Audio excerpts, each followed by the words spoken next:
Today, we celebrate more than our academic achievements, but the people who we've become. And to begin this celebration, I want to first start by saying thank you. To our behind-the-scenes administration staff, cleaning crew, administration,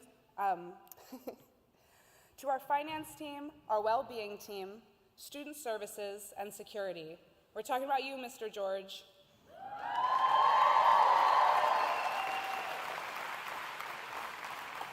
This year would not have been possible without your support. To our professors, I will never have the words to articulately explain the impact you've had on me. But I can say you've taught us to be more than mere students of marketing, but thinkers and heart-led leaders. To our family and our friends, your love has been our foundation. We could not have done this without you believing in us and picking up our phone calls, usually ranting about group projects. Thank you. And Mom, your words that you've said to me since I was a little girl, remember who you are, have been my guiding compass.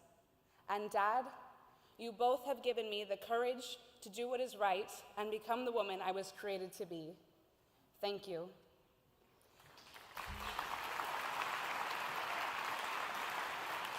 When this international marketing cohort first stepped onto campus, we were a collection of different individuals from 65 different backgrounds. And you guys truly become some of my closest friends. London became our shared home, a magical city that had something for everyone, and our differences became our strengths. And because of this experience, my perspective on the world has changed. And I've come to realize most people in this life will be plagued with the problem of later.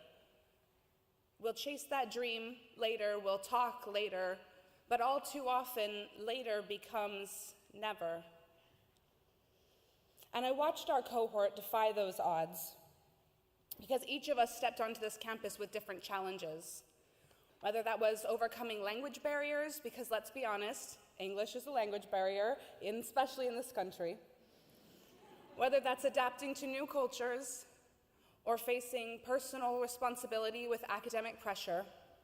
But instead of letting these challenges divide us, we leaned into them. We crossed borders, both literal and figurative.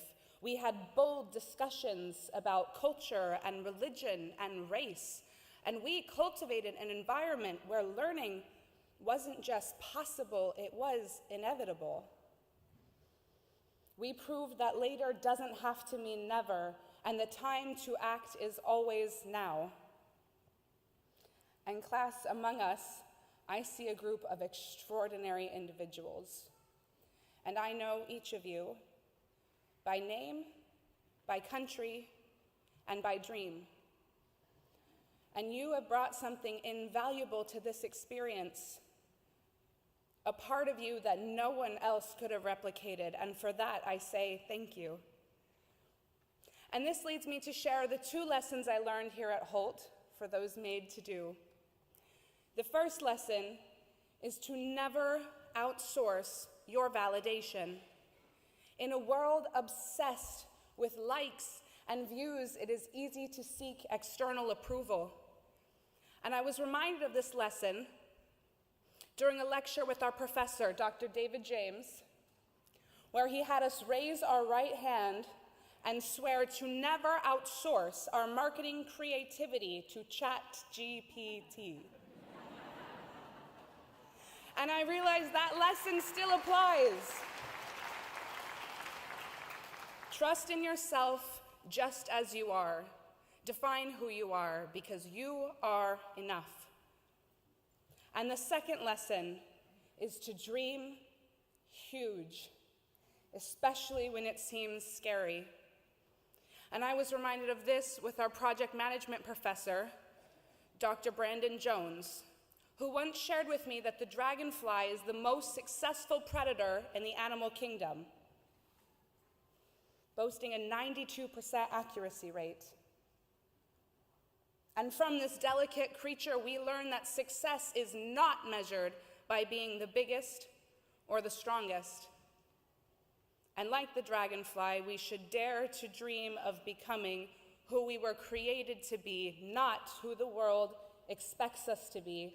Yes, we are all a little crazy and a little scared and searching, but that is proof of our humanity, not of our damage. We are empowered today to leave here with the tools and knowledge to make a positive change, not just in our careers, but also our communities. Thank you for allowing me the honor of speaking today on behalf of our incredible class. It has been a privilege to share the greatest year of my life with you all. May our futures be filled with impact and purpose. And I look forward to our 25-year class reunion on the cover of Forbes magazine.